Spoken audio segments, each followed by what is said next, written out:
Welcome to the Unstoppable Recording Machine Podcast, brought to you by JZ Microphones. For over a decade, JZ Microphones has combined all the critical elements of world-class microphone manufacturing, patented capsule technology, precision electronics, and innovative industrial design. JZ Microphones' deep understanding of technology is informed by their open-minded, innovative approach. Trust us, sound can be glorious. Recorded. For more info, please go to jzmic.com. And now your host, EYAL Levy. I want to take a second to tell you about something that I am very excited about, and it's the URM Summit. Once a year, we hold an event where hundreds of producers from all over the world come together for 4 days of networking, workshops, seminars, and hanging out. This industry is all about relationships, and think about it. What could you gain from getting to personally know your peers from all over the world who have the same goals as you, the same struggles as you, and who can help inspire you, motivate you, as well as become potential professional collaborators? This year's summit is on November 9th through 11th at the Las Vegas Westin, which is just one block off of the Strip, and it's going to be even bigger and better than ever. We're anticipating even more producers, plus a lineup of amazing guests like Jens Bogren, Chris Crummett, Machine, Forrester Savell, Mike Kalajian, Dave Otero, Billy Decker, Chris Adler, Mary Zimmer, Mike Mowery, Jesse Cannon, Blasco, Jason Leckberg, Jessica Lohan, and more.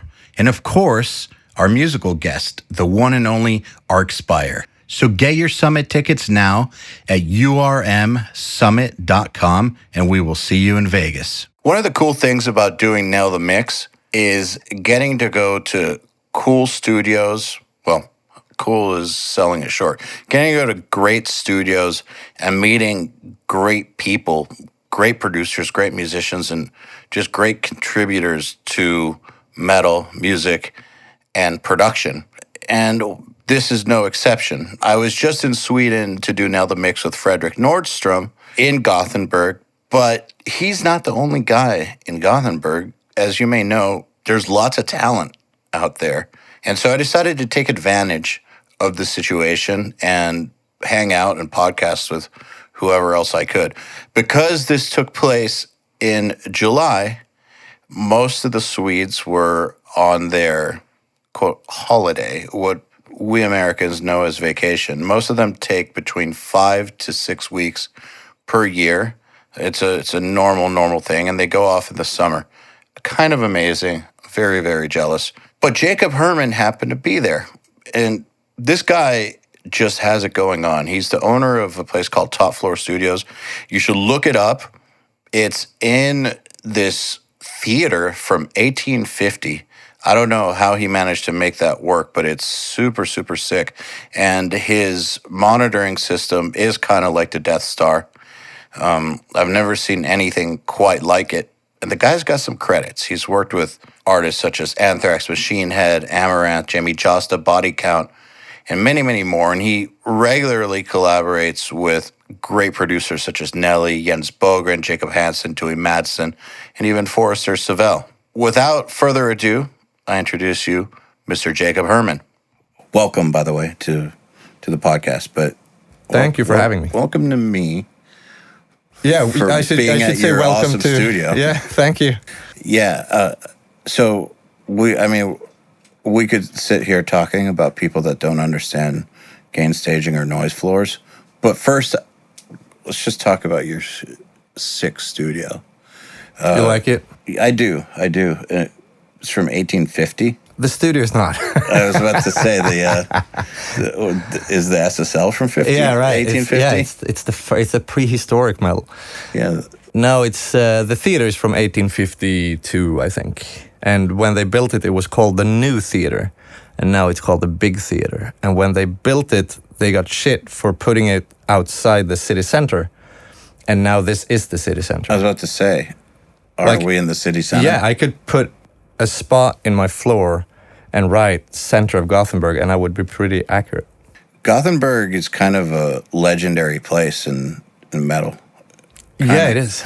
I don't know if you guys appreciate it. Like, I'm just saying this. Maybe you can answer it for me. But for all of us outside of Gothenburg, it's kind of like a mecca almost. Yeah. Do you guys like appreciate that and know that? Of course we do, because we get business from it. But I mean, the bands appreciate it because it's good for them. We appreciate it and when I say we, I say producers, because all of us or most of us in Gothenburg, we're friends and colleagues. I went out with a friend last night, or I met him out and we hung out, and we're colleagues and we both do the same thing. So it's a very strong community, but it's also kind of weird because Gothenburg is so small. I've noticed because whenever this comes out, I'm here doing now the mix with Frederick Nordstrom, so I'm just happen to be here, and Jacob and I decided to do this podcast now. But like, I noticed that I'm staying in a whole different city than where Studio Fredman is. Yeah, it's like 7 minutes away. Yeah. It's like, what do you mean this is a different city? Yeah, no, it's weird. Do you know what different city means? Or to us, it's not weird, but this is Sweden's second biggest city. And when people come here to visit or to whatever, they're like, but this is it? Yeah, this is it. And they think it's going to be something different. And I'm like, but what did you expect? It's just, I mean, it's the same thing with all these, the Gothenburg sound bands or whatever. It's just a bunch of childhood friends who happened to revolutionize the metal sound. But that's what they are. They're childhood friends. Look at their early days. The singer for Dark Tranquillity used to sing in Flames, and Jesper in Flames was on Hammerfall's first album, I even think, like as a drummer, or I might be mistaken, but it doesn't matter. It's just like a bunch of people who did a thing that became huge. That's kind of what the Seattle situation was like too. Right. A lot of those people from the bands that became the Seattle sound bands played in each other's bands, knew each other way back into the 80s. Yeah. But that's always how it is, isn't it? Like that's how you how you come up with a sound, because it's interbreeding between the bands for a couple of years, and then a new thing accumulates from that and comes out to the world at the same time. And if it's good enough, people pick up on it. It's a new sound, it's crazy good. And then it's just, wow, they're legends. And to them it's like, yeah, it's we're just doing what we've always done. Yeah. And they're still doing it. You can walk into a bar here and see people from 3 bands, and they're like, we're not even talking music, we're talking boxing or video gaming or whatever, really. Beer, usually. So one thing that I've always thought was lame, I've never agreed with this when I've seen it, is when people have that whole like support the scene kind of mentality. Because I always felt like the good scenes never had to say that, because the music was so good that people wanted to go pay attention to it. I never liked the idea of kind of being pressured into supporting a shitty scene. I feel like if the bands around were really good, people would just naturally gravitate towards them. Yeah. And I feel like another place where there's that going on is Montreal. For instance, Montreal has but there it's like technical death metal, like, or proggy kind of extreme stuff, but it's like very technical. I understand what you're saying, and I mean I can see the point in the whole support the scene, blah, but what their heart's in the right place. But yeah, but that's to not me how it's it works. to me it's more important to like I don't really like when someone goes, you can't listen to that. Well, why can't I? It's music. It's for everyone, and you should be able to listen to whatever the hell you want. Just as I can. I mean, I shouldn't be able to make anyone upset if I work with a metal album and go home and listen to Britney Spears. That's fine. And in the same way, why shouldn't someone who is usually listening to, modern pop music find a black metal band and go, oh, I really like this, and then they get shit for like, you're not, true fan, or you're not part of the scene. Like, but it doesn't have to be part of the scene. You don't have to be always part of the scene. It's music. And that's fine. I found that, but I've never been part of any scene, so I don't know. Neither have I. I've never really wanted to be. I've just been a fan of music. But I felt like growing up, there used to be a lot more of that, to where if the band didn't play exactly in a certain style, then you weren't true enough for X scene, or to be in a certain type of crowd. But with you just said everyone here are childhood friends. Not everyone, but... Not everyone, but like, by and large, like, the bands and the producers that make up the Gothenburg scene are, there's like degrees of separation, but people kind of know each other. My point with that was that they didn't know what they were doing when they were doing it.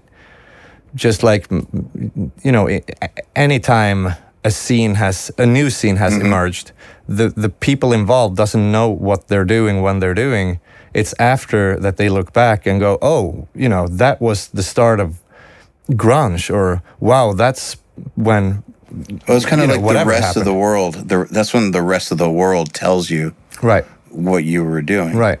But that right there invalidates the idea of support the scene, because it's almost like if there's a real scene happening, if it's like you said, which I actually do agree with, that it's just people were making stuff that they were inspired to make at a certain point in time with a certain group of people, and then cross-pollinating each other's projects.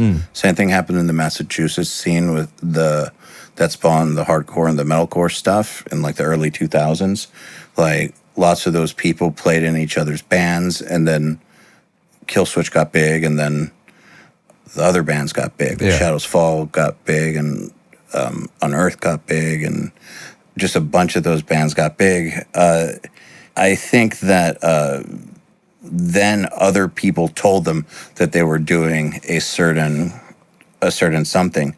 For it to be organic, I think that you don't have to try to support it or create it or encourage people to back it. It'll take care of itself if it's worth taking care of. I don't know. I feel like the reason that I would never support a scene that I was around was because there was no scene to support. Yeah. So as much as people would try, like they'd organize these shows and try to get these local bands to play together, it didn't matter because there weren't enough good ones to get people interested.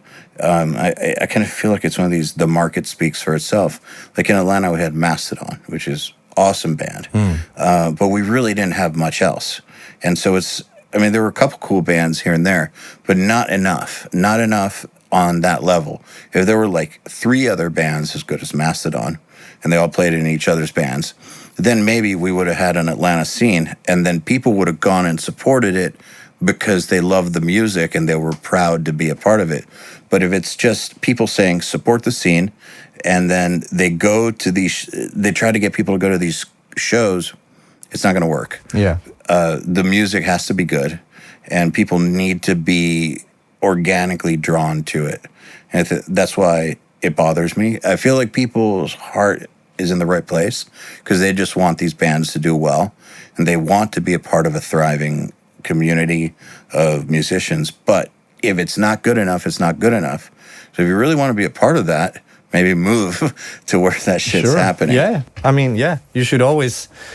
I get what you're saying, and you can't just start a band and say support the scene, and that's how you get ahead. And you can't just put together a show with a bunch of shitty bands and say support the scene. Yeah. Like, because there's nothing to support. Yeah. Like there's only so many times that you can go to the well of friends and family. Yeah. There comes a point where it has to be good enough for people to make the decision to go watch these bands and buy their stuff independent of whether or not they know them personally. Absolutely. I think. And that's, to come back to what you asked earlier, or we talked about earlier, like the Gothenburg being a mecca and everything. We see that on shows here when a band from here does a show here, on home turf, and you look in the audience, and there's people from 10 countries. Like there's a couple of guys from Japan and a couple of guys from the States and all over Europe and everything. It is pretty cool. It is pretty cool for a small city to breed something like that. I mean, I'm not the biggest name by far, and I've had Japanese fans outside my door. Just, is this Top Floor Studios? Yeah, you want to come in for a coffee, and they shit their pants. But it's just because the coffee's that strong. It is studio coffee. Yeah, that's pretty impressive. But it's kind of weird. It's the same thing. I recorded an album in New Orleans 2 years ago, almost 2 years ago, with a band called Lullwater from from Athens, Georgia, outside Atlanta. Close enough. Yeah, close enough. And I'm outside a bar, and a guy comes up and asks me for a lighter, and it's 2 a.m., and he's, let's say we're both intoxicated enough, but not crazy. And he hears I have an accent, and he asks where I'm from. I don't even say Gothenburg, I say Sweden. And he just goes crazy. Like, oh, dude, I love Gothenburg metal. And he doesn't look like a metalhead at all. He looks like a random dude. And he starts name-dropping so many bands. And I don't say anything because it's just fun, like, hearing him name-drop people from here, because it's, friends and clients, and it was so random being on a back street in New Orleans. But then he starts telling me, like, there's this new band you have to listen to. Their album came out 3 weeks ago, and they're called Syra. And I start laughing because I did that album together with Jakob Herrmann and Roberto Laghi, and it had only been out for 3 weeks. And there's still a dude in New Orleans who's like a diehard fan, and that's pretty weird. I mean, it's not weird, but it's fun. It's a nice thing, but it's also, you asked, like, do you appreciate it, or how is it to you? Yeah, it's pretty cool in that way, because there's not that many people in Gothenburg. It's not that big of a city. I've always tried to understand what it is that got in the water. In Sweden? Yeah. Musically speaking. Because we're the third biggest music export country in the world, and we have 10 million people. Yeah, it's kind of ridiculous. I'm not trying to like kiss your guys' ass or anything like that.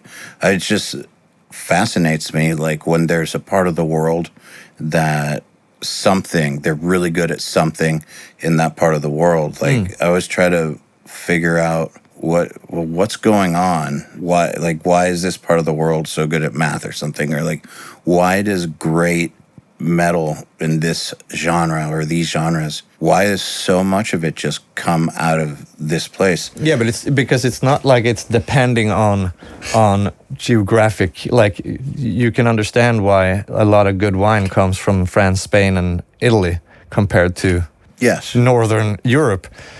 But it's not like we need grapes or anything else to make music. So I don't know. I think it's part of it is our renowned social security thing. Like, we don't have to struggle every day to just have a decent life. We can, when you say, like, hey, I want to do this, or I'm working with this, normal job, but I also want to have a band, that's fine. You get a band together, you get a rehearsal space that's funded by the city, so it's affordable. The rent is super cheap for the band, but they also exist. Yeah. And there's bands all over, like, the rehearsal spaces are all over. When I had bands, it wasn't that hard to get a rehearsal space.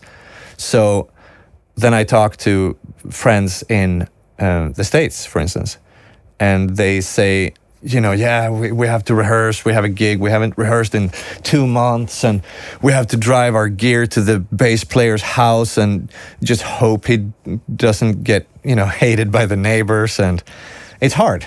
Yeah, there's this thing called tax-funded venues for kids or teenagers, and a bunch of stuff like that. Do you think supporting music? There's this idea that that there's a hierarchy of needs, basically, and that if the basics aren't taken care of, like survival, I mean, I'm simplifying the concept here, but as it pertains to kind of what you just said, if you don't have the basics taken care of and feel secure in them, like shelter, food, water, all that stuff, then the part of your brain, that extra energy that you would use for creative endeavors, you're not gonna focus on Of that. course. How can you focus? Like, yeah, sure, the whole myth about the starving artist, and in a way, yeah, I totally support that, because you create great songs when you feel like shit. But it's also hard to, hone your craft or practice or whatever when you have to focus on just having a life, like pay your bills or getting food. I think that's what it. So you think that the relative comfort of, or not comfort, but like the safety net. Yeah. That having that safety net allows people to pursue the dream. Absolutely. More. Absolutely. It's also, I mean, it reflects in anything. I just got an apartment, and it's my lease. And when you get an apartment in Sweden and it's your lease, it's your lease forever. And when you get a lease in the States, it's reevaluated yearly sometimes, and you have a really hard time.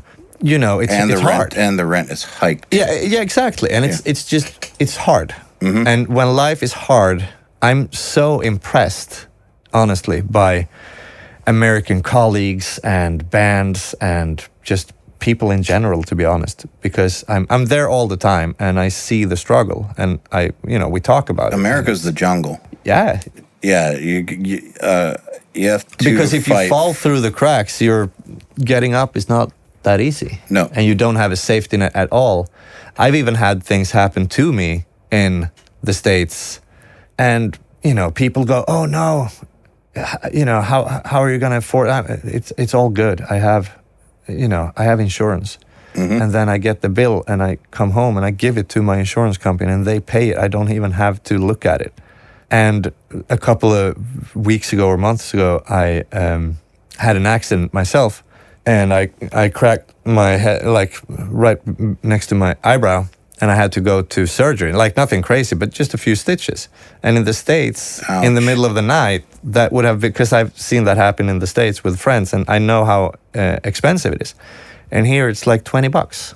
That's kind of amazing. Of course. So, my assistant, or former assistant, KJ, who stopped being my assistant, and he's now on the road with bands as tech. He is born in Phoenix, Arizona. And, he tells me stories from his childhood with him and his friends. What happened when you had an accident or whatever, and it's not even comparable. So yeah, we can move on to another topic, but yeah, I think that's one of the big reasons why we have so many bands and producers and studios, and not only in music but in everything, given that we're a small country. I'm not saying that other countries don't have this, because of course they do. I'm just saying that we have it, and I think it's part of why people feel that, yeah, I can do this. I can start a band, or I can mess around with my studio, and then that leads to something, because they can put that time into their hobby, and eventually the hobby becomes the work.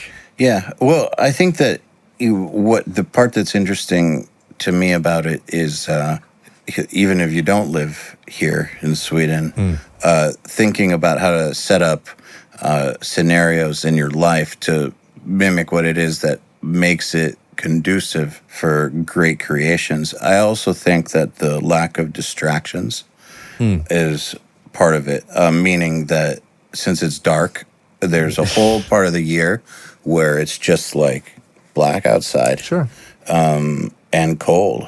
Yeah, but there are other parts in the world where that's the same. Yeah, however, it's kind of like you combine all these things. So like you combine that there's music education in the schools, along with the safety net, along with the darkness. Actually, a friend of mine in the States said that his theory, he added to this theory that since we're taught English from such an early age, we start singing along with songs that we like at a very early age. We learn how to, pronunciate English for singing and sounding you know, pretty decent. And he thought that was a big thing with the Swedish, like when he listens to Swedish bands, like, yeah, the grammar is great and the lyrics are great and you don't sound foreign. Right. Yeah. But then when he hears an interview with the same band, they say they sound super foreign. So I don't know. I'm just speculating. And that's even my friend speculating, not me. But of course there are many factors. The whole getting dark outside thing, the whole social security thing, and I'm sure there are many other things that I haven't even thought about. But does the dark thing, is that real? Because I've thought about it. I mean, I know that yes, the dark is real. There is a part of the year. Not now, because it's summer. Now it's the other way around. Yeah, but no, I know that actually does happen. But what I'm wondering is, during that time of year, is it really like we think it is, where it's pretty you crazy. don't really want to do anything, so why not make music? Yeah, and this is Gothenburg. This is southern Sweden. Mm-hmm. Go up north and it's insane. So stay indoors and make shit. Yeah, but they're crazy. They go out in all kinds of weather. But yeah, that's also a theory that I've heard many times, and I'm sure there's weight to it. So you said that it's actually good for business. It's just the Gothenburg community, because worldwide people, I'm guessing people come to people here just because of the history. Sure. Yeah, but it's also. I mean, I can't speak for Sweden versus the rest of the world, but I know that some people that I've talked to and that come from other cities and other countries that do the same thing as I do, that they say it's a cutthroat environment, or it's a very it's competitive. Yeah. And here it's very, at least in Gothenburg, it's very, like I said, most of us know each other. The guy doing service on my desk runs another studio in the city called Nacksving, old classic studio. But we all know each other, but that also means we can work together and it's fun. I always work with people. I work with Roberto Laghi a lot. We just finished the Raised Fist album like 2 days ago with the mastering. But we've done so many things together. Same thing with Jakob Herrmann. I mean, yeah, I know he's in Denmark, but he's part of it. Close enough. Yeah, and we've done so many albums together. And we love working together. And that's a nice thing. And I actually think that I work better in a way when I have to work with someone, because I want them to be super happy when they get the files. I want them to just, if, let's say I'm producing an album and Jakob is the two Jakobs, right? Jakob Herrmann is mixing it.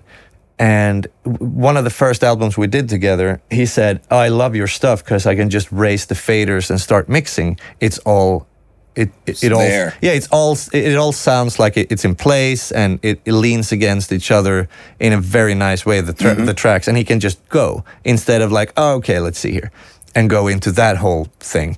But that's also because I love working with people, and I think that you should, especially today, you should be able to work with people on productions, because it's also fun, because you learn from each other, and it's a great way to work, and it's a sense of, yeah, we are a community.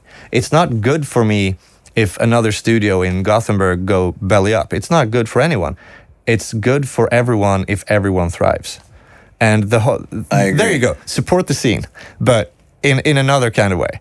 Well, yeah, but that's a scene that supports itself. Yeah, but we have to support each other, but we also give work to each other, because it's a nice sense of community where you call someone and like, hey, can I borrow this thing? And also I have a thing for you, or I'm talking to this band and we should do it together. But it's organic though. That, I guess, is what I was getting at earlier. There's an organic quality to it, because you would want to work with Jakob Herrmann because he's fucking great. So there's that too. Like, if he wasn't, you may not want to work with him just because he's a nice guy. That wouldn't be enough. Like, and I know that you guys have been working with Robin Lejean. Like, he's a URM student hero. But he wouldn't be moving up if he wasn't good. Yeah. So I feel like that's kind of what I was getting at, was saying that the support the scene, there has to be an organic side to it where it has to be voluntary. Of course, like, and I mean, I wouldn't desirable. I wouldn't work with someone if I thought it was going to be worse. Yeah, if, exactly. Compared to doing it myself. But that's the point, is that those on a certain. I mean, okay, like this. I had a band. I produced their album. They're called Nox Virago. They're super cool, and they did an album with me. I produced it from start to finish. It was a, extreme process. And then we talked mixing, and they had a really good budget for the mixing, and they said, when do you want to mix it? And I said, I don't think I'm gonna mix it. I think you should mix with Roberto, because this is so up his alley. Like, I think he would make a great job with this mix. And their reaction at first was like, yeah, but then, then he gets the money. And I said, yeah, but we all get the best result. And that's, and I loved mixing that with Roberto. I mean, he mixed it, and I went there now and then to just see that my whole vision of the album didn't get lost, but it didn't. It got 10 times better. Good job, Roberto. Yeah, good job, Roberto. I mean, that's he's amazing. He's taught me so much. About but that's also a good thing. You teach each other. He's older than me. He's done this for many years more than I, but we still show each other, like every time we do a session, and we call each other pretty often. We're good friends, but it's also in those conversations, hey, I tried a thing today. Oh yeah, tell me. And yeah, I tried to do like this and this. Oh shit, I have to try that. And you come back and like, yeah, and now I did this with it, and you learn from each other instead of being separate islands, just in our own little worlds, not evolving, not learning, not having fun. I mean, working together with other people is the most fun ever. I agree. Interestingly enough, one thing that Frederick kept saying over the 2 days in Nail the Mix was about how important it was for him to have fun with this stuff. Yeah. Or it's not worth it to him. What I wish that more people understood, I try to push this to the URM students all the time, is that you should not look at this like competition. Because it's not like companies, that are competing for market share. I mean, yes, there's a finite number of bands, but there's more than enough for everyone to go around. And like you said, even if he gets the money for that one project, he gets that money for the mix. If he's the right guy for it and your name is on it, everybody wins. Of course. So you're looking at the bigger picture, which is that making something great. I mean, it's not like you would have done a bad job on the mix, but if he's the right guy for the mix, then you're getting the optimal result and everybody wins. Right. And it's the same thing with Jakob Herrmann. Like, we give each other work all the time. He can tell me like, hey, I really want you to record this band because I think that would be awesome. And I say, hey, I really want you to mix this thing because I think it would be great. And I even had an album with, I think it was 12 songs. And me and my then assistant, Christopher Borg, who's also, I think, URM guy. Actually, there's a lot of you guys here. Yeah, all of you. No, we mixed 4 of them, and Hansen mixed 4 of them, and then we had Nolly mix 4 of them, because we've also done some things together, and that was just because that was right for the album, and that's how you should do it. Instead of thinking, yeah, I should. No, we should. And I'm not saying you have to do it all the time. I'm just saying that if you have a certain plan for an album, I mean, of course I've done albums like that band in the States, in New Orleans. Then I knew I have to do this my way. And I had a co-producer in Justin Davis, who's from Seattle, who's a great dude. And we had super fun with it, but I had my vision for it, and when mixing as well, and that one I had to mix myself. I couldn't let anyone mix it. But with other productions, it's the other way around. I can't mix it. I shouldn't mix this. We should make this the best album we can, and that means we should work with these people or these people. Who should master it? The right one, not the cheap one. Who should mix it? The right one, not the cheap one, or even the that guy who is nice to us. Yeah, I definitely agree with that. One thing that I'm curious about is, how did you go about getting those relationships going to where someone like Jakob Herrmann would trust you? Like, how do you recommend people establish that? And I guess specifically too, like someone like Robin, for instance, who's now starting to get into that position where people are starting to trust him. Because a few years ago, he didn't know anybody. Of course. Yeah, I've watched him go from like a kid that didn't know shit, that had no contacts, and now I find out he's working with you, he's working with Jakob Herrmann. I know he's working with some people in the States, like, is getting around. And one thing that Nick from URM, we invited him to come watch Nail the Mix, and I was like, I don't care if he's here the whole time. I'd be totally okay with that. And normally they're kind of closed sessions because people that do Nail the Mix aren't excited about being on camera in the first place. Right. So I have to make them feel comfortable, and then having extra people there can get in the way. But I was thinking, yeah, it really wouldn't bother me. And so that's kind of when we tell people that your social skills need to be really good, you need to be able to be hangoutable for like long periods of time. I didn't even question whether or not I was okay with having him come by and hang out. And I realized, and I was like, that's probably part of what's... But he's super nice. Yeah, and exactly. He's a pro at the social skill set. Yeah. I'm not. I mean... So how do you make it work? I don't know. I guess I have to be good at something, right? No, I mean, sure. I'm a nice dude, but not the first 2 days. Actually, I mean, I just met you. I actually took it down now, so it's more like the first 4 hours. But I just met you. You've been pretty cool. I mean, but so many of my friends, I guess I was younger then, but they always told me like, dude, I love you. You're the best. You're my friend, and you know, I couldn't have a better friend. But go I fuck hated you at yourself. first. I fucking hated you. You know, I really, I couldn't stand you.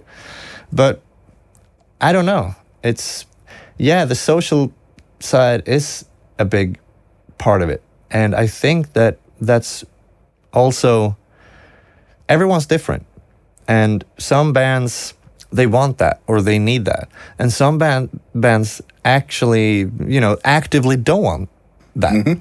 They don't want any, let's not even talk. Let's just work. And other bands are like on the whole other side of the spectrum, like, yeah, but we need, YouTube time. We need to bond. We need to get in the groove. We need to get in the zone. We need to find our dynamic. And most of them are somewhere in the middle. So of course it's important. But I also know that many bands, like how I am. And maybe other bands don't. They like more like how someone else is. But we're also not kids. Like, we're grown-ups. Yeah. It's like doing anything else, any other kind of work. You can being a pro is also about that. Being a pro is not only making it sound good. Being a pro can be about vacuuming your studio, or making sure the coffee machine doesn't clog up, or being a nice dude, or, creating a good atmosphere. Yeah. But, in your case, where are these relationships coming from with the people that you said that you work with, where you have this reciprocal type of relationship where you guys trust each other, where it's like, let me just give this guy the mix. Yeah. And I'm not worried that this guy's going to, like, try to poach my clients and then, like, steal them or something. Like, people worry about that stuff back home for me. I've noticed sure. People worry about that here, too, to some degree, but not all of us. We always encourage people to try to make relationships with people, because relationships are everything. Without relationships, you don't have shit. You can have the best skills in the world.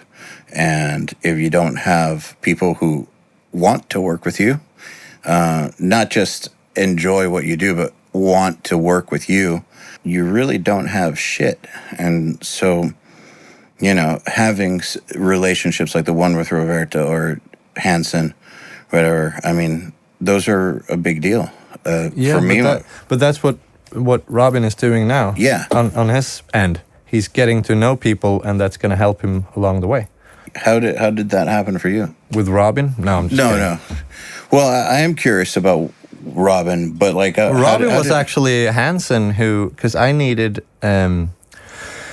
someone to edit some stuff because I was swamped. Mm-hmm. And my assistant was on his way out.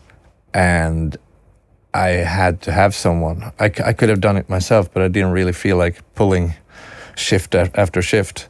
And Hansen said, talk to Robin, because I've used him on some stuff, and he's good. Here, you know, befriend him on Facebook and do it. And we did. And then we became friends. And I've had him work on, I think, 2 or 3 things now, editing stuff.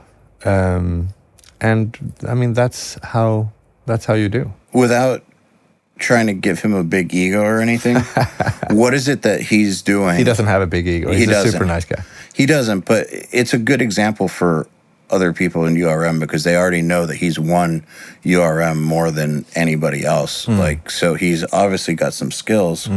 But what is it that makes you be like, okay, cool, I'll give this guy some work. Okay, I'll give this guy some work again. Because as you probably know, there's a lot of people who try to get work who either are really tough to communicate with, or their skills are just not worth talking to about. Like, what is it that makes it work for you? You gotta want it. Mm-hmm. And by that, I don't mean that I'm some, you know, high and mighty giving work out like, if you deserve it, you can have it. That's not what I mean. No, but you've got a... Yeah, but what I mean is that if you want it and you're ready to... Because this is a hard business to get into, but if you want it and you prove that you want it, that means that you really want it and you're reliable for that, and you are not only ready to do the work, but you're pumped for it. Like, I'm pumped for sitting here and edit these drums. It wasn't drums because I edit those myself, but it you know, and whatever it is. Yeah, and he actually helped me out a couple of weeks ago with another band called Spartan from the Netherlands, and we were in mixing with Hansen again, and we needed some editing done. And I just couldn't because I was finishing up the raised fist thing, and it was just, I'll connect you with Robin, and you guys take it from there. So I wasn't even involved. It was small things, but it still needed to be done. And they talked to him, or I put a group together on Messenger, and it all happened. And I wasn't part of it, and he was just like, it went super good. They're great. And they were like, it was so effortless and nice. And again, it's a, I mean, at that point, it's a shitty job. If you look at it from the outside, you just jump into a session you don't know anything about. You edit up some stuff and that's done. But he wants it. He was so like, let's do it. See, you know, when I was at that stage in my career, I didn't see it as shitty. No, but you can't. Yeah, you can't ever. I didn't. Like, but that's the same thing now. Like I still, when I sit down behind a drum kit, I still feel that first. Oh man, this is gonna be great. And then sure, everyone loves setting a sound for the drums. And then suddenly you're in day 5, and you're like, now we have to change the heads and make them sound just like the ones we just wore out, or for the 4th time this song, I have to go in and tune up the snare just so little because we're because that lug closest to the drummer keeps slipping. Right, and we're I mean, I usually don't have that problem because I have some tricks to prevent that from happening. But when you're detuning the snare and you want that sound. Then it's like working with an amp that's about to die, and you just have to go in and like, yeah, I'm just gonna turn that tuning screw just a little, and you still have to love it. You still have to go. It's so worth it, and I love doing this. And that's if you have that passion for what you do, then you have so much. Sure, you hate it, but you also love it. You always love it, even if you're sitting there. And you're just like, oh, God, I hate this with some project. A part of you has to love it. Otherwise, you wouldn't be doing it because this is not something you do. Like, you do it because you want to. Well, I mean, there's an aspect of it that's work. And so work is not always going to be 100% fun the whole time. And it's not supposed to be. But you know Zlatan, the big Swedish soccer player. Yeah. Yeah, he now plays in LA Galaxy, I think. Yeah, he does. He hates running exercises. He hates running. You got to do it. You got to do it. But he loves playing soccer, right? So he gets on that treadmill every day if he can't run outside or whatever. And he has to do it because that's part of him playing soccer, and he loves playing soccer. So that's just what it is. I don't love vacuuming my studio, but... Your studio is immaculate, by the way. I know you said that it was kind of messy, but like it is messy because I like to have the room totally. I like to put the stuff away in the. You're a man storage. after my own heart because this is not messy. This just looks like in use or in the middle of a setup or something. Yeah, it kind of is. That's why it's like. This when is you not go from one messy. setup to the next, and the next setup is one day. Why should you put anything away? Right, dude. This is not messy. So, like, if this is your idea of messy, I'd love to work here because you should see how my living conditions are. People ask me if I'm psychotic because I want it to look like a hotel room. Yeah, like when you first walk in. Right. Like that's how I want to live. I want it to be just fucking clean and fucking organized, and I like that in recording studios too. So if this is your definition of messy, then right on. I just gave him a thumbs up. But so I know that like... Thank you, by the way. No, I'm just being honest. When I first got gigs doing the editing stuff and the mix prep stuff for people above me, like it was a lot of work. Sometimes like 18 hours straight replacing snares on an album that dude decided the snare sample had to change and is due tomorrow. We didn't have the same capabilities then as, we do now. And so it's just tab to transient for 16, 18 hours straight. And I was okay Better with to it. not work with samples, then you don't have that problem. No, I get it. But if you're working for somebody else, you got to do what you got to do things their I'm way. just kidding. But yeah, I get what you mean. If you're working for a producer, you're working for the producer. It's not your place to tell him. But you still wanted it. Yes. That's the thing. And I was totally fine to sit on that couch for those 18 hours straight and make it happen. Though there did come a point where I did feel like I had edited enough in my life to where it's time to move on. Yeah. But I never felt like I was above it or anything like that. My brain stopped like engaging. I guess that, that part of your brain that, the light bulb that turns on when you're doing something you're really into. Yeah. I just couldn't get it to turn on anymore, to put it. I get it. Yeah, but I still like editing. Well, there you go. Some people do, but how? Or I like the result because I know what I want. Like with certain instruments, I'm very like I know what I want it to sound like. It's not just putting it 1/16 and go to grid. There's a musicality to it, and sometimes Absolutely. I'm looking forward to the result. So yeah, editing is so and so, but it's always so satisfying when you're done with it and it sounds like you wanted it. So in that and the same thing, you gotta want it, and you gotta want the Absolutely. result. So I guess what you're saying is when you see that, you recognize that in somebody else, it's attractive to you. Maybe that's why we said that we were totally cool to have him around for the Nail the Mix sessions because we get that vibe and We like that vibe. I actually talked to Kenny Aronoff about it. You know Kenny Aronoff? Mm-hmm. Well, I don't know him. Yeah, I know but he is. to you who are listening, and hi by the way, and don't know, he's like the world's most in-demand session drummer ever. He's insane, motherfucking badass. And I met him, I think 10 years ago, first time. And when I met him, I think he had 6 or 7 albums on Billboard 30 at the same time. Sounds about right. That's pretty crazy.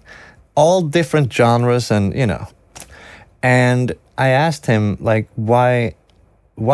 Just why? And he said, I'm good. I'm more than good. I'm good. Like, I'm really good. But so are many drummers. I'm not the fastest one, but I can be fast. I'm not flashy, but I can be flashy. But I don't like. I'm not that guy. I'm not the wow. He's such a, his skill set is so crazy. But he knows many different styles.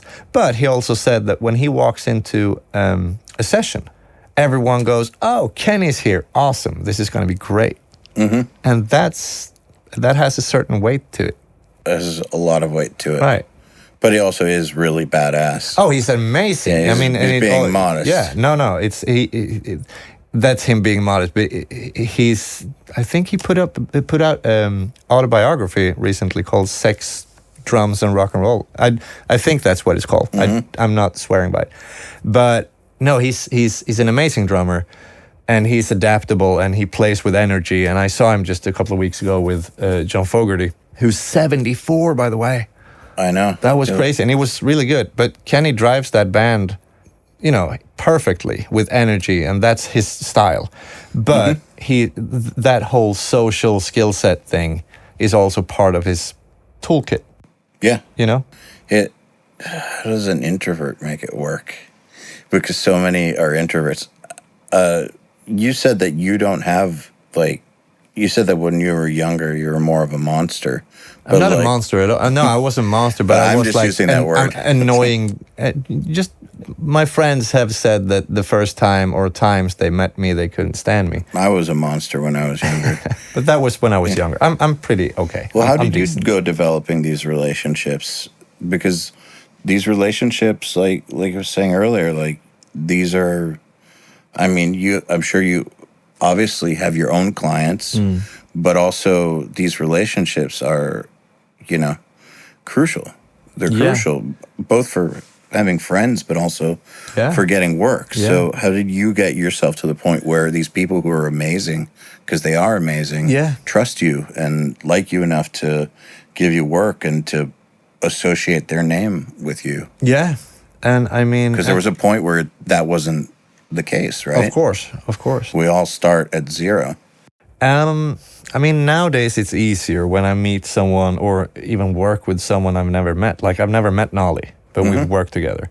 But it's easier now because they can look me up and they see, he's obviously, working with the same things I do. So it's easier now to work with someone else. But 10 years ago, right, or longer. 10 or 15, or more like 15. Yeah. I don't mean now. Oh, okay, I see. Well, I started playing drums when I was 15. I started playing piano when I was 5, but when I was 15, I started playing drums. And long story short, I was so fascinated by how they sounded as much as playing them.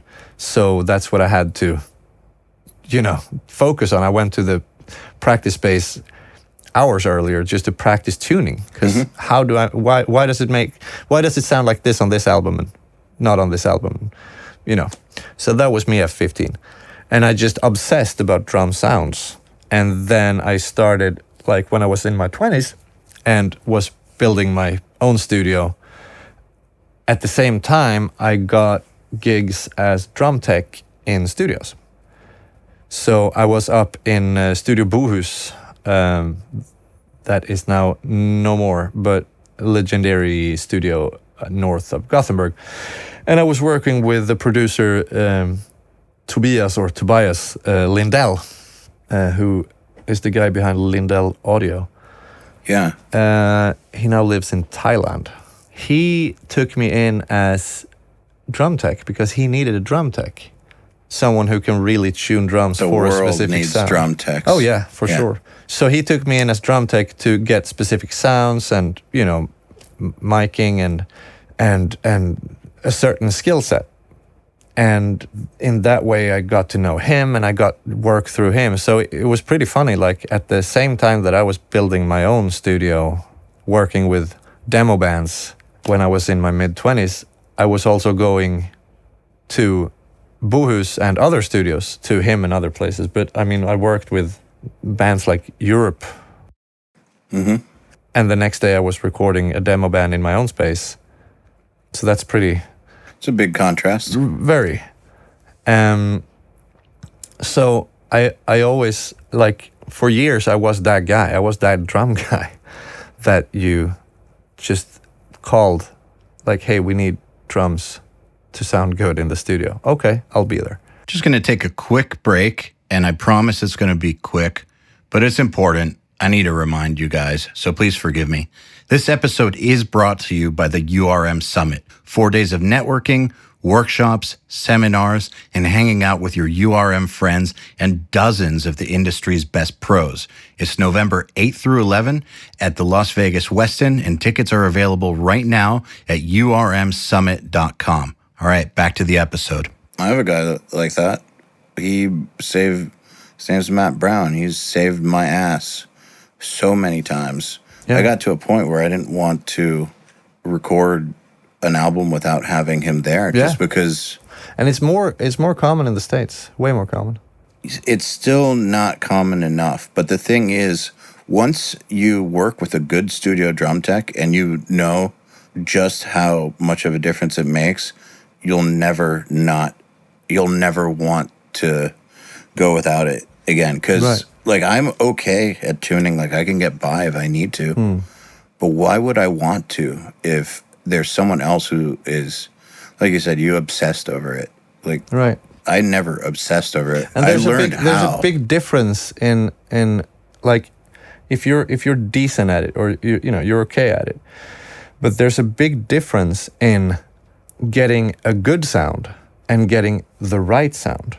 Because having a good sound just means that the drums sound good, but that doesn't have to mean that they sound right for that production.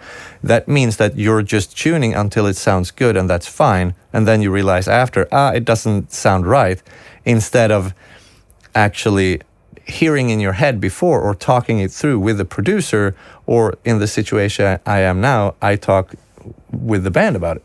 Like, we are going for this sound. And then you start working on the drums, tuning it and miking it in the way, and choosing the right gear, and that's why I have 30 snare drums, because I need that to choose what I hear in my head or what me and the band have talked about. So that's the difference between good and right. If I just wanted it in tune, I would do it. But what I want is, when I'm working with the drum tech, I want to be able to say something like, I need all the toms to sound like little kick drums. And for them to understand, okay, so it's got to have a short sustain. It's got to have, it's got to be kind of scooped. They need to understand what I mean. They need to understand how it would punch through a wall of guitars. And you can only have that skill set if you have obsessed about it. Yes, exactly. To understand, how do I get this sound? Not just like, I hope I get that sound, Yeah. And then with the same guy next week, I could say these need to sound like thunder and be super long. Right. Like this and combined with this or whatever. But that's why it's so important to talk to bands about, two different bands or two different people in the same band even can use the same word to describe two very different sounds, and they just say, we just want it fat. That's the at least in Sweden or in the Swedish language, the word fat, or fett as we say, is like, that sound I want. I want it to sound fat. Okay, cool. And then you start working, and I very quickly started asking, like, okay, what's fat to you? Because in the same band, two people saying it should sound fat or cool or whatever, like whatever word they use, you don't know what that is. You just know what you think it is. And if you have two very different sounds, like if you have a low-pitched drum but with no bottom, that's fat in a way. But if you have a high-pitched drum with a lot of bottom, that's like comparing Metallica Black Album to Rosanna with Toto, right? But it's fat to two different people, and they will use the word fat to describe it. Warm is another one of those words. Yeah. Make it warm. Whatever the hell that means. Right, and that's why you should talk about it. You always have to talk about what, like, okay, let's analyze. Yeah, that's how it was working with Matt, is we'd get to the bottom of it. And yeah, so being able to share that sort of vision with somebody who obsessed over that, I feel the same way with guitar techs, like luthiers. Like, I can set up a guitar well enough, but if I need it actually set up, like, perfectly for the player and for what we're doing, why would I do it when there's somebody else who devoted their life to it? That's what I love about this location, or that's one of the many things I love about this location, that I have a little guitar store right up the street with a guy who's great at setting up guitars. And he does the same thing, like, but back to you. He asks, what is this for? What sound are you looking for? What are we doing? You're working with him, and it's great. And you, like, the same thing. He's not just intonating it. Right. He's that's his thing. That's his obsession, and that's his passion. So you made yourself useful, basically. Yeah. To put it, long story short. Yeah, sorry for that little No, it's okay. Tangents are what's great about podcasts. Yeah, it is. I was that drum dude. I was that drum guy, that crazy guy with all the drums. I came to the studios with, a bunch of snare drums and different heads. You do have a shitload of snares. Yeah, and there are some good ones too. I have 30 snares. I have 3 drum kits, and I have like 30 cymbals. And in the basement storage, I have 200 drum heads. So that's how it should be. Yeah, it is. But I'm the same with everything. Like, I love amps, so now I'm stocking up on amps. I love mics, so I have a bunch of mics. But I mean, it's just, I was that dude. I came to the studio with a bunch of different stuff, and what are we doing? Let's do it. And it was great, and that got me more work as a drum tech, but it also got me more work in my studio, and then that gave me, it's a good circle. It's a snowball effect. Yeah. And then you get to know more people in different ways. And at the same time, it's pretty funny, because there's a magazine in Sweden that's like the Swedish version of Tape Op or Sound on Sound. Not close enough as cool or good, but like it's our, and it's been around for years and years. And they needed someone to write about drums, and I applied for that when I was 20. Yeah, just turned 22. So I was reviewing drums and writing about drums. Like, can you imagine what a life? It was a side gig. I wrote one thing a month at most, but I got. So it was your whole life. Yeah, that's all I did. I was single and obsessing about drums for many years. That's what I did. And I had stuff sent to me. I tried it. I wrote reviews on it, but I also, I went really in depth. And then they asked if I wanted to interview someone. And yeah, sure. Like a drummer. Yeah, like a drummer. Okay. And I started interviewing drummers. And then they really liked what I did. So I started getting other interviews with musicians. And I mean, I'm 25 and I'm sitting down with Geddy Lee in Rush for hours, talking about bass sounds, talking about producing albums, talking about what it's like in the studio, talking about what's important in a studio. A couple of weeks later, I'm sitting down with Lenny Kravitz, talking about how he records drums. That was a pretty nice. What about his sick jackets? Right. He was a cool dude. I'm sure he was. A lot of charisma. No, and then they asked if I wanted to interview producers.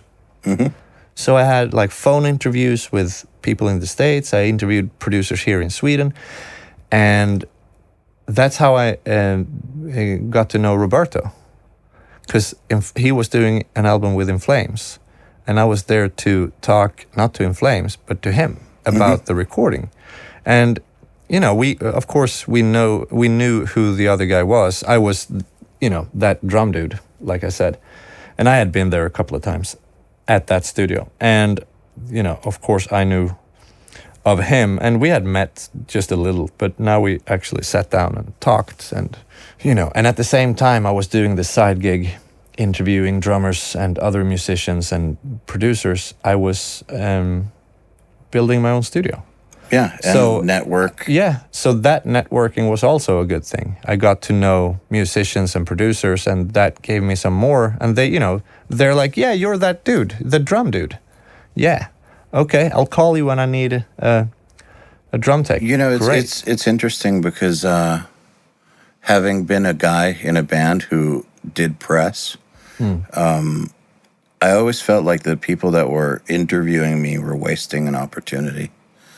Because they would just read the press release and just ask the same questions as everybody else. I was like, well, you're wasting, not saying that I'm like the opportunity, but I was figuring if you're doing this with me, you're probably doing this with everybody. Oh, yeah. And you're wasting these opportunities to get to know all these people that are doing what you love to talk about. Maybe you want to be a musician. Well, you're wasting these opportunities. And sounds to me like, you know, if you got Geddy Lee to talk to you for multiple hours. It was pretty funny because I was supposed to have 20 minutes. And we're in his dressing room and the tour manager keeps coming in, you know, 5 more minutes. And he just goes like, no, make it like we'll go. Yeah, because it's so fucking rare. He prolongs it, and because he's so into it. We're sitting there talking what we both love, and then we go out, and he's like, oh, here's the rest of the band. You have to meet. You know, I'm a drummer, and when I started playing, it was Rush was, you know, Rush is Rush. You can't debate that even. So, you know, this is Alex. Yeah, I know who you are. This is Neil. Yeah, I know who you are too. And I was just about to say like, hey, thank you, this was nice. And they're like, hey, do you want to come to the sound check? Yeah. So that was a cool part of my life. But I could talk about that for a long time. But my point is that helped me in what I do now, because I had the opportunity to talk to people who did what I aspired to do, and they shared with me. And after, I met Roberto and we started talking after the interview, and I started emailing him like, hey, I saw a photo, you did this miking on the snare drum. Yeah. It's because this and this and this. Oh, super cool. You know, like I said, I'm in my mid-20s by that time. Now I'm 39. And he and I are working together. So that whole getting to know people without being an annoying stalker. Just showing that, yeah, I also want to be part of this, not because I want to meet famous people, not because I want to say that I'm a producer, all of that shit. I want to do this for the same reason you do, that we have this passion. This is a calling that we're doing. We're not doing it because, you know, it's cool, because it's not that cool. But we're doing it because we are also driven by passion, just like musicians, and people should realize that. And if you're not doing it for the right reasons, then you should just not do it. But I think that whole, you know, showing that I'm also in this for the same reason you are, that's when people go, oh, cool, you know, come by the studio, or we should hang out. They can sniff it like a dog or something like. Right, you and I are the same. That's the. And even if we're super different as people, or how we work, or whatever. Or at different levels in your career. Sure, that's fine. With Geddy Lee, because at that point, he was already a multimillionaire fucking legend. He didn't have to talk to you like that, but I know that he was probably starved for talking to people that he could connect with about his stuff because he. And that's what's so funny because that magazine I was writing for, I mean, wasn't that big, but the record labels and the PR people or whatever, these people that handle this, they started to, because Sweden is a small country, they started to see that, oh, it's that guy coming, like, you know, he's the guy who did Iron Maiden and they loved it. Mm-hmm. He's doing Rush. Let's put him last, because they know that they're doing 10 interviews in a day. And they started putting me last because they know that the musicians are going, you know, we need more time. Yeah, but you have these 5 interviews. Okay, can we do it later? No, I have to go back to Gothenburg. Shit. So they started putting me last because they knew the bands or whoever it was wanted to talk for a much longer time. And I once met, and this was like a long time ago, but I met Foo Fighters. And I come into their dressing room. Heroes. Huh? Heroes. For you? Well, Dave Grohl's a hero. Great. Now you're talking. And we could talk about that for a long-ass time. Oh, yeah. We could talk about him in the studio for a long-ass time. Yeah, there's actually a video of him recording drums for Juliette Lewis, who I talked to about this, because she loves drums and she loves his drumming. And he was playing on her album. And it's a YouTube video of him playing in the studio. Mm-hmm. And everyone who plays drums or everyone who works in studios or with this thing should watch that video. Just Google it, YouTube. My question is, who doesn't love his drumming? Right. Or what he does. Yeah, I'm waiting. Like, who doesn't love his drumming? And now there's got to be some asshole. And now you are, and people are like, he sucks. Well, I don't give a shit. I don't think so. He's a total legend. But I walk into their dressing room and I have a drum shirt on. And, you know, the drummer, Taylor Hawkins, go like, dude, are you a drummer? Yes. And they all go like, yes, finally. And they told me that the guy before, who was from a huge magazine, asked them questions like, how do you like Sweden? And they're like, yeah, but we just saw an airport, a cab, a backstage, a stage, and then a cab, and then a hotel, and then a cab, and then an airport. And then they start asking, like, do you know about this Swedish artist? And they're like, no, I'm sorry, we don't. It's so infuriating. It's not that hard to actually get to know someone. It's so if you're talking the same thing. Infuriating because it means that the person doesn't respect you enough to, like, engage you. And I just remember this interview I did once. And again, I don't think that I'm one of these guys like Dave Grohl or whatever, but I did this interview once where I had just recorded Black Dahlia Murder drums in Detroit, which is not a very cool city. Sorry. It's just not. It's dangerous and dirty. And I did an interview with this lady who wanted to talk to me about Detroit. It's like all she would do is talk about Detroit. So what do you think of Detroit? What do you think of Detroit's music scene? What did you think of what sets Detroit apart? It's like, I'm not from fucking Detroit. Yeah. Why are you talking to me about Detroit? Like, why are you wasting your time and my time? And I was here for a week to record some drums. And then I left. I stared into a screen. Yeah. You know? Yeah. And I got driven from Brian's house to the studio, to Brian's house to the studio, to the airport. Right. That's it. Like, why are we talking for an hour about Detroit and what I think of the future of Detroit's music scene and, like, all this stuff? And it's just like, why? And so I can only imagine for people like Dave Grohl, who are bombarded by people who want their time, to have to sit there and be like, so what do you think of Sweden? Right. Well, Sweden's cool. Sweden's cool. People are cool here. Like, he seems like a really nice guy, so maybe not infuriating, but to me that shit's infuriating. Right. So to get the chance to talk to somebody that actually is on their level as a person. I don't even have to be on their level. Like, no, I mean, like when as a person. Yeah, but when I started talking to Roberta, not at his level, but I was so interested in, like, what are you doing? I mean, wavelength. Oh, I see what you mean. I don't mean, like, level in career. I mean, on the same wavelength. Right, yeah. Like, on a human level. Yeah. It's refreshing. Yeah, but that's what everyone wants. Yeah, totally. That's just what it is. But another thing that wasn't like when you're asking why what you need to do when you want to get into this thing, I think it's important to know that you're getting into it. You're not in it. Like you aren't like this. I haven't crossed the threshold yet. I never called myself a producer until I was.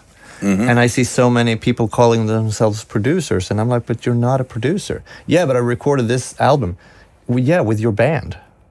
You're in the band. You're the songwriter. You're not a producer you're not hired by bands to produce. If you are, great, then you're a producer, and you should be a producer, and you should be proud of that. And I encourage people to be that. But if I'm the drum tech on an album, that was a long time ago. But if that's what I am, that's what I am, and I should be proud of that. If I am the engineer on an album, or a producer on an album, or just mixing an album, or whatever it is, just mastering an album, or whatever, that's what you are in that situation, and that's what you should be proud of. I'm laughing because I agree with you so much. I feel that way about the word entrepreneur. I was afraid to call myself one for the longest time because I know so many people who are fake. We call them entrepreneurs. Like, they just want that title. Like, they want to post a picture of themselves at the beach and hashtag entrepreneur life. And it's like they don't have a business. Like, they want to, but they're not. And so, like, it takes people who are real entrepreneurs who started something and it's successful and they work their fucking asses off and years go by and it's still working. It takes away from the meaning of the word. And it took like 5 years. I was about to turn 5. It took until very recently to where I was like, I think I can call myself this and feel good about it because it's real. And when you do, you feel so much better instead of like, because it's a real thing. It's so often like, hey, meet Jakob. You're at a party or you're out bar hopping or whatever. You have to meet Jakob. He also has a studio. Oh, cool. You also have a studio? Yeah, for sure. And he shows me. And I see his bedroom. And he goes, I'm also a producer. Okay, what have you done? Like, no, I record. Okay, what do you do? No, it's just, I haven't done anything with it, and I've just gone for a year. But I am a producer with a studio. No, but if you are, or if you are on that level, and then you work yourself to where you are a producer, then I'm so in support of what you do, and then I will be the first one to high five you. So I think what's important about that, because some people might interpret that as being snobby, but it's not. It's self-awareness is super important, because the opposite of self-awareness, I think, is self-delusion. And if you're delusional about where you're at, you're going to have a real hard time moving forward. So you talked about that with Susan, right? Yeah. So very interesting. I think about it a lot because I struggle. Because, like I said, I struggled with labeling myself as that because there's so many people who are label themselves as entrepreneurs, and it's kind of embarrassing because I don't want to see myself as one of those the fake types. So I think if you label yourself as something you're not, like producer that's not a producer yet, you're giving yourself a false positive, which means that you're tricking yourself into thinking you're further along than you are, which means that you're already going to feel like you already did a lot of the work that you didn't do, which means that you're going to do less work, which means that you're going to advance more slowly and maybe not get your goals achieved. So you need to be very, very honest, I think, and very straightforward with yourself. If you're not there yet, you're not there yet. And it doesn't mean you're a shitty person. It just means you're not there yet. It doesn't mean that you're bad either. No. You can be great. Yeah. You just have to do some work. I mean, you can be the best engineer ever, but if you have to do it. Well, yeah, there needs to be some stuff that happened in the real world. Yeah. To qualify for the title, right. I think. Yeah. But since it's a title that it's not like officially given, like you graduate Navy SEAL school and now you're a Navy SEAL or something, or graduate the police academy, now you're police officer or get your, graduate medical school or whatever. This is something that really only you can honestly say what you are. And so it's that much more important to be super honest with yourself, because there's no like external certification system for it. But the more brutal you are, the easier I think it's going to be to move forward, because you can see where you have to go. And I agree. It's not a value judgment. It doesn't mean you're bad or less of a person or anything like that. Because there was a time when you weren't a producer yet either. Yeah. Yeah. There was a time when you didn't know shit. Yeah. And I mean, this world that we're in, this weird music thing, it's like a guild. Yep. You go somewhere, you work with someone, you learn the trade, you find your niche, or you find your thing, what you do, and that, that's how you become good at it, or that's why it's so important to work with others, especially like when you start, because if you're good about it and you're showing that, I'm an asset, I'm not your competition. Or like you asked before, like, do you think that people think that, they're gonna steal my clients if he mixes the album, then it's gonna go like, you should come to me next time.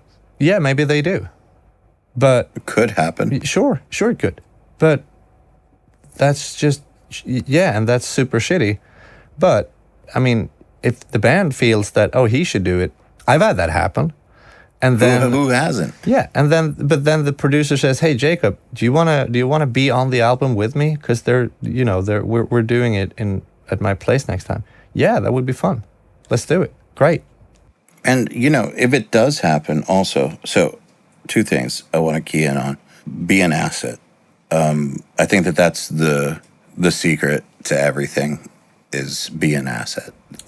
I get so many emails like, "Hey, I just finished," or I'm in audio school and I want to come intern with you, and then they just say what they're getting out of it. Yep. And I'm like, those are the funniest. Great for you. I save the best ones because they're so funny. But sometimes I give talks about this stuff, and I'll black out the person's name, but I'll read these because those always make me laugh, because it's the exact opposite of what you should be doing. They'll tell me all about themselves and their goals, and the thing is, nobody gives a fuck about your goals. I hate to say it, but nobody gives a fuck. I don't. It's weird, because I do want to see students of URM succeed, but if someone is to hit me up for work and they're just telling me their goals, I immediately don't give a fuck. Yeah. And I don't want to talk to them anymore. Like, I want to hear about what they are going to bring to the table. Right. But it's funny when someone says, "Hey, we should work together because this is what I get out of it." Great. Yeah. That's so cool. What about, That's sick, dude. Yeah. And some people say, I'm super good at experimenting with sounds. And I'm like, yeah, because that's why bands pay me to get me in my studio, so my assistant can fuck around with their, like, no, it doesn't work like that. It's weird. So what's an email that you would respond to? I will work my ass off and be the best assistant you've ever had, and you'll have fun. I'll walk your dog. I'm sorry it's not here right now. I'm pissed about that. Yeah, I know. It's me and my ex are doing the every other month thing, so it's her month. If you had been here a week from now, he would have been here. He has Japanese fans, by the way. They've sent fan art and videos. It's amazing. Yeah. And I believe in that. Studio dog. No, but that's that, I will make your life easier in the studio while I'm learning. Mm-hmm. And I will be an asset and maybe a friend. My last assistant, KJ, great guy. He is now guitar teching with Evergrey and some other bands live, Syra and Night Flight Orchestra, etc. He told me he was here recording with the band. That's how I got to know him. And he told me, I'm moving. Like he was in the band? Yeah. Okay. And he said, I'm moving to Gothenburg because I'm going to be your assistant. And I'm like, yeah, maybe you're not. Yeah, you and weirdo. And he's like, but I'll be the best assistant ever. And I said, yeah, sure, move here. I can't guarantee anything, but we'll try it for a week or two. And he stayed for a year and a half. Same thing with the guy before him, Christopher, who's a great dude and great mixer, mixing engineer. And he wanted in. And I said, sure, finally. I said, sure, let's try. Finally, after how much? A bunch. But I said, yeah, let's try a week or two. So what's the difference? And then I just prolonged it because he was right. I loved it. What's the difference between, because that could go any way. Like, I'm going to move here and be your assistant. It's like, all right. For a day. And then. Yeah, no, but I mean, it's like, all right, you fucking stalker, punisher, weirdo. What the fuck you mean you're going to move here and be, it could be like that. Sure. Or it could be like, cool. What's the difference?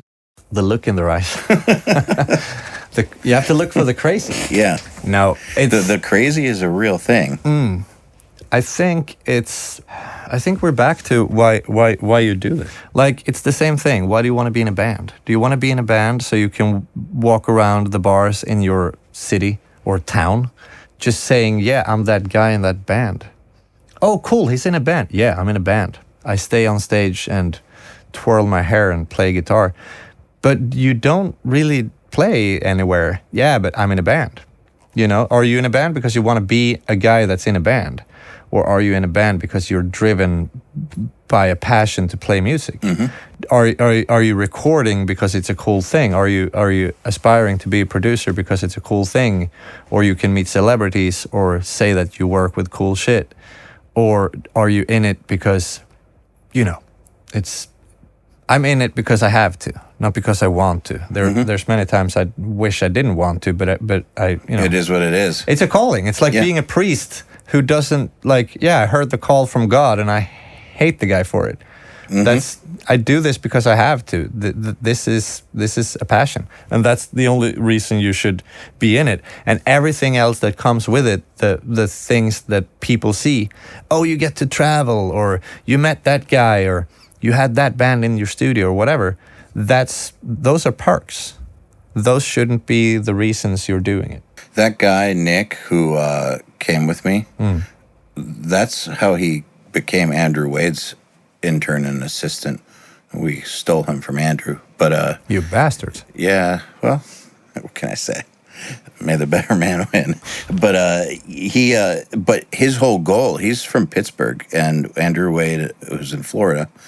He moved to Florida to become Andrew Wade's assistant, but he didn't know Andrew Wade yet. He just decided that he's going to move. And that could be creepy, except it's not in his case. And it happens, and it's creepy, and then you have to, it hasn't happened to me like that, but yeah. Yeah, and so he decided. It has. Sorry, a Canadian guy stood outside and said he wanted to be my assistant, but he didn't move here for it, but it was weird. But, it's just, if it happens, so what I mean, creepy. It can go either way. Yeah. So with Nick, he decided he's going to do that, and so he enrolled in Full Sail, not because he wanted to go to Full Sail, but just so that he was like 18 or something, so his parents would send him down there. And he made friends with Andrew on Facebook and waited for an opportunity. The opportunity came up when Andrew was building his studio and he needed help. And so he put a public call out for people to come help, like build walls and stuff. And so Nick showed up, and then showed up again, and then showed up again, and showed up again. And, after a few days, all the other helpers quit. But he just kept showing up, which led to a job, and so on and so forth. Yeah. And for some reason, it wasn't creepy with him. Probably because Andrew recognized that there's something about him that's of course on the level. Yeah, probably that passion. Yeah. I mean, it was the same reason that we hired him to do video before he had ever done video in his life. Yeah. We figured that he would, I don't know, it was just in his personality. We figured that if we give him this position and train him, he'll get great at it. Yeah. And it worked. He didn't know fucking video at all when we hired him to shoot our stuff. It was just something about him seemed right. And then I'm thinking about how it could go the other way, and it's like, I've had people... You have to be crazy, but you have to be the right kind of the crazy. right kind of crazy. That is what it is. Yeah. Because you see that the good crazy in most of us. But... Because it is a crazy. Sure. Yeah. Of course it is. I mean, that's just how it is. But it's also about being... You know, it's going to sound like I'm fucking Jack Black, but you have to be a servant to the music. You have to be like, you can't be king of music. You have to be slave to the music. You have to be willing to, at least for me, but to do this. And I sometimes I do lectures and workshops and clinics and shit. And I was at MI in Hollywood a year and a half ago. I'm going back there in October, actually, to do it again. And I got questions, and I usually do on these things. I got the question like, "What's your advice to us to do the thing you do, or give us advice?" And I said the best advice is just prepare to, you have to sacrifice, and you have to sacrifice so much. And when I'm saying this, I know that most of you think that you know what it is, but you don't. But you have to look at yourselves and see what can I sacrifice? What am I willing to sacrifice for a long time? Like food, money, girlfriends, boyfriends, security, time, social life, all of that. And just do this. If you realize that that's what it is, but that's usually what it is. Not for everyone, but most of us. It was like that for me, for sure. Yeah. And that you need a bit of crazy to do that. It's not just about us. It's about everyone that is driven by passion to do something. But you have to be crazy enough to sacrifice everything else. You know what's interesting to me is, did it feel like a sacrifice to you? Because it didn't to me. No, you just realize after. You just do it. But people have also asked, like, but if you would do it again, you would. Like, if you had to do it again, you would. And I'm like, fuck no, never. It was. I realize now how extremely tough it was, and I never had a plan B, because I knew if I go, like, if I have a plan B, I'm gonna go to plan B when it's tough. Yeah. So I made sure I didn't have a plan B, because then I could plan B. Yeah. If you have a plan B, it also means you're not trying hard enough on plan A. But now we're back to talking about the social security of Sweden and how that, But you still have to. Well, the thing is, you might have the social security of Sweden, but Sweden can't buy you into the music industry. Yeah. Like, Sweden can't give you a name or recording clients or talent or any of that stuff. And social security or not, the personal relationships and all that stuff that you have to sacrifice, no government system is going to save that for you, in my opinion. So yeah, it's true. So there's still this huge human aspect of what you need to sacrifice to make it work, even if there's a bit of a financial safety net. But I just got to say that for me, the shit never felt like sacrifice. No, until you realize after that it is. It was. Yeah. It's more about knowing. I didn't feel like it was a sacrifice, but I knew I had to do it. Like, there were some conscious steps. Small steps, big steps, or decisions. Like, do you want to go out tonight? No. What are you doing this summer? Just recording. Yeah, but the thing is, or I like out. you. We should have it like, or it's more like it didn't work out. That's more how it was. Like, I couldn't really do friends. I couldn't really do social life for a while because I had to focus on this bullshit. So my first real girlfriend, contacted me on Facebook from like 20 years ago. So I chatted with her, and I remembered her breaking up with me, but apparently I broke up with her and forgot about it. She said that I broke up with her and told her I just didn't have time for her. It's like the end. I had music to deal with when I was like 18 or 19 or something like that. Well, you did say you were a monster when you were young. Yeah, so I believe it. I'm sure I said that. Yeah. But she said it was I don't know how I confused it and thought that she broke up with me all these years. But apparently... That's what we do, though. Yeah, we change with things. Memories. Yeah, it's weird. We change things around. But apparently, I told her I had to focus on music and didn't have time for her. The end. Goodbye. But in other times in life, that can also be like your best teammate. Mm-hmm. I've had that. Yeah, but that wasn't her. Huh? Yeah, but that wasn't her. Yeah. But that was what I mean is that sometimes it can be both. Yeah, for but sure. Either way, it's still a sacrifice. Sometimes it's a sacrifice for two people. Mm-hmm. That happens. But you do it or you don't. The thing that's interesting to me though is that it never was a question though. Like, so do you want to go out tonight? No. Yeah. It wasn't like, oh, I really want to go out, but I got to practice guitar. Fuck. It was like, fuck no, I don't want to go out tonight. I got to practice guitar. Yeah. It was never a question.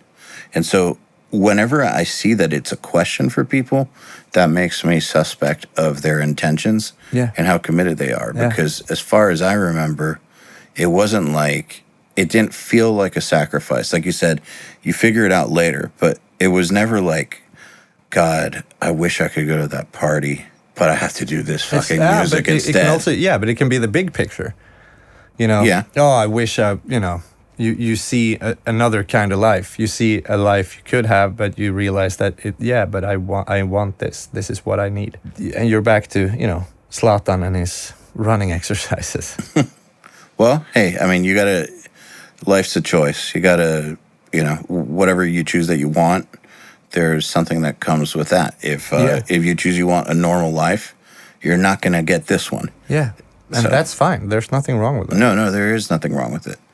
But I think, back to self-awareness, people should be non-delusional, should be aware of what it is that they want and what it is that they have to do in order to get there and where it is that they are in relation to what they want. That'll make, it's already hard enough.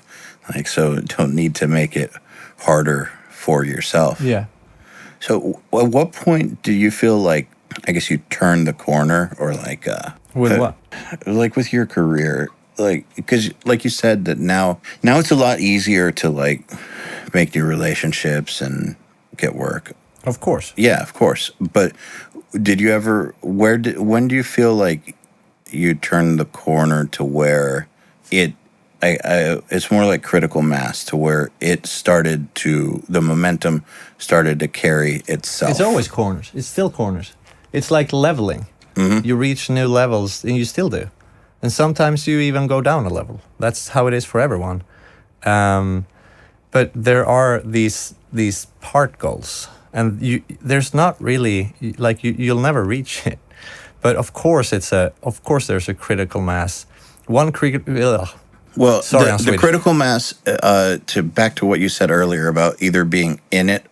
In the real music industry versus wanting to be. Yeah, but that one. Yeah, but those are several. Mm-hmm. One is when you decide that, this is what you do. I decided when I was 15 that I'm going to work with music. And people went like, yeah, but everyone says that when they're 15. But to me, I knew that that's what I'm going to do. Another, turning a corner or a new level was my first paid job. Even if it was shit pay and it was a shit job, it was actually a fun job. But that